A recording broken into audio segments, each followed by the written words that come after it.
दिनों में टीचर के स्टाफ को पूरा करो। नमस्कार, मैं हूं रवि सिंह। मैं आपको लेकर आया हूं आज उधमपुर सीईओ कार्यालय में। पहले मैं आपको ये बता दूं कि आज पूर्व शिक्षा मंत्री हर्षदेव की अध्यक्षता में एजुकेशन विभाग के खिलाफ प्रदर्शन किया जा रहा है। मैं आपको ये बता दूं कि ये गांव के लोग आए हुए हैं और हर्षदेव जी हैं, उनके साथ रामपाल जी हैं, बलवीर जी हैं और मैडम भी उनके साथ हैं।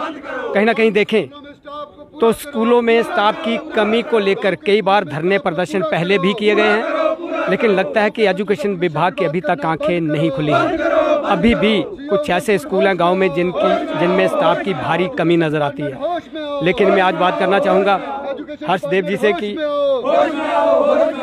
हर्षदेव जी, आपका वीरा चैनल में स्वागत है सर। और आज आपकी ओर से ये प्रदर्शन किया जा रहा है और मैं भी आपको ये बताना चाहूँगा कि कई गाँव में ऐसे स्कूल हैं यहाँ पर भारी स्टाफ की कमी नज़र आती है। और एक तरफ सरकार कहती है कि बच्चों को पढ़ाया जाए, उन्हें अच्छी शिक्षा दी जाए, लेकिन अगर स्टाफ नहीं होगा तो शिक्षा कहाँ से दी जाएगी? क्या कहना चाहेंगे? ये सिर्फ नारे देने वाली सरकार है, अमलीजामा पहनाने वाली नहीं है। गांव के अंदर बच्चों का भविष्य जो है वो पूरी तरीके से सरकार ने बर्बाद कर दिया। पढ़ाई नाम की कोई चीज़ गांव में नहीं रही है। बहुत दुख होता है इस बात को लेकर। पहले कोरोना के नाम पर 2.5 साल स्कूलों को बंद रखा गया और जब स्कूलों को खोला गया तो टीचर ही नहीं है। वहाँ अलग अलग गांव से जो है वो क्राइज हो रही हैं, वहाँ लोग शोर कर रहे हैं, प्रदर्शन गांव के अंदर कर रहे हैं। पूरा गांव जो है वो निकल आता है और बार बार अधिकारियों को आगाह करने के बावजूद भी कोई कार्रवाई नहीं हो रही है प्रशासन द्वारा, सरकार द्वारा गाँव में उन स्कूलों में स्टाफ मुहैया करवाने के लिए जो बच्चों के भविष्य के साथ एक भद्दा मजाक किया जा रहा है। ऐसा लगता है कि ये सरकार नहीं चाहती है कि गांव के बच्चे पढ़ लिख जाएं, इसलिए पहले उनको बंद रखा गया। 2-2.5 साल जो बच्चे स्कूल ना गए हों, आप अंदाज़ा लगा सकते हैं कि उनके बच्चों की पढ़ाई के ऊपर कितना बड़ा असर पड़ेगा। और अब बहुत सारे ऐसे स्कूल हैं, एक टीचर किस तरीके से पढ़ाएगा वो? हाई स्कूल में, मिडिल स्कूल में 2-2, 3-3 टीचर रह गए हैं। कहाँ है सरकार? मैं पूछना चाहता हूँ। वो सिर्फ टीवी में दिखती है सरकार, अखबारों में दिखती है सरकार है, हकीकत में कोई सरकार नहीं है। और ये अधिकारी जो हैं, जहाँ अभी हमने प्रदर्शन किया है, आप लोगों को तनख्वाह लेने का क्या अधिकार है? अगर आप टीचर मुहैया नहीं करवा सकते हैं, और सबसे ज़्यादा प्रभावित अगर कोई हुआ है तो दूर दराज के जो गांव हैं वहाँ पढ़ाई प्रभावित हुई है। गांव में तो मैं कहता हूँ बच्चों का भविष्य इस सरकार ने पूरे तरीके से बर्बाद कर दिया है। कई स्कूलों को तो बंद कर दिया गया। देखियो, ये नौबत आ गई है। कई स्कूल बंद कर दिए गए हैं, उनको दूसरे स्कूलों के साथ कहा गया, क्लब कर दिया। कंडोलियाँ एक लद्दा पंचायत में है जहाँ 35 बच्चे इस वक्त हो चुके हैं। वो कहते हैं हम यहाँ पढ़ना चाहते हैं, उस स्कूल को बंद कर दिया गया और क्लब कर दिया गया। ये कौन सी हुकूमत है, मैं पूछना चाहता हूँ। मैंने जगह जगह स्कूल दिए, मैंने कहा 8-10 बच्चे भी होंगे तब भी उन बच्चों को ज़्यादा दूर पैदल चल के ना जाना पड़े, बच्चियों को पैदल चल के ना जाना पड़े। इसलिए हमने जो है वो कोशिश ये की थी कि मोहल्ले मोहल्ले में स्कूल खोले जब मैं मंत्री बना, और ये स्कीम बनाई थी कि वहीं का नौजवान जो होगा उसको भर्ती किया जाएगा ताकि गाँव के नौजवानों को रोज़गार भी मिले और गाँव में स्कूल भी जो है टीचर भी मुहैया हो सके उन गाँव के स्कूलों में। तो टीचर भी उनको मिला। मैंने प्राइमरी स्कूलों में 3-3 टीचर कर दिए थे। आज एक टीचर भी नहीं रहा है वहाँ, कहीं एक टीचर है और कहीं स्कूल बंद कर दिए गए हैं। इसलिए मैंने कहा कि ये बहुत बड़ा एक मजाक किया जा रहा है। रहबरे तालीम की पॉलिसी को आपने ख़त्म कर दिया, जिस पॉलिसी के तहत गाँव में टीचर्स लगते थे, उनको मौका मिलता था और गाँव के स्कूलों को अध्यापक मुहैया होते थे, वो आपने स्कीम बंद कर दी।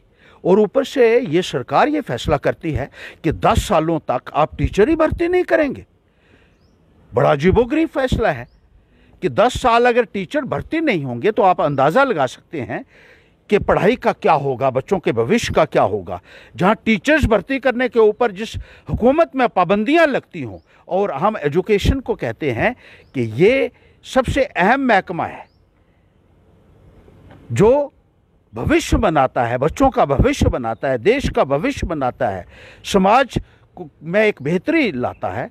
और उसी के बारे में आप इस तरीके से जो है पूरे तरीके से उसको इग्नोर कर रहे हैं, तो ये बड़ी अजीबोगरीब बात है। कई बार पहले भी धरने प्रदर्शन किए गए और आज आपकी ओर से भी किया जा रहा है, आपके द्वारा भी पहले किए गए हैं, लेकिन अभी भी अगर आपकी इस डिमांड को नहीं माना जाए कि जो स्टाफ की कमी है नहीं माना जाता, तो आगे किस तरह की रणनीति? देखिए, मुझे यहाँ मजबूर होकर कोई 20-22 साल बाद यहाँ आना पड़ा इस दफ्तर में, नहीं तो हमने ये कभी ऐसा सिलसिला नहीं देखा जो पिछले 3-4 वर्षों से चल रहा है।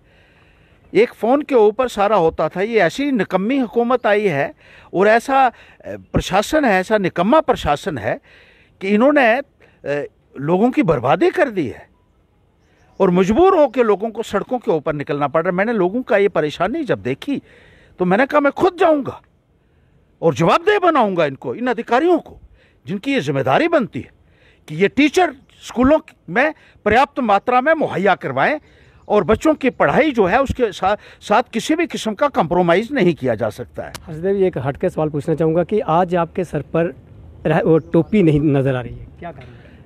देखिए, हर वक्त थोड़ी डालनी होती है टोपी। एक बहुत बड़ा प्रदर्शन है, ये आपके साथ काफ़ी संख्या में लोग आए। नहीं, कोई ऐसी बात नहीं है। ये तो हम आज का जो प्रदर्शन कर रहे हैं ये कोई सियासत के लिए नहीं कर रहे हैं। आज हम प्रदर्शन इसलिए कर रहे हैं कि लोगों को जो है वो टीचर मुहैया हों और जो परेशानी हमारे बच्चों को आ रही है, छोटे बच्चों को जब हम देखते हैं स्कूलों के अंदर, बेचारे आप स्कूल तो जा रहे हैं लेकिन पढ़ाई नहीं हो रही है, तो एक बहुत दुख होता है इस बात को देखकर।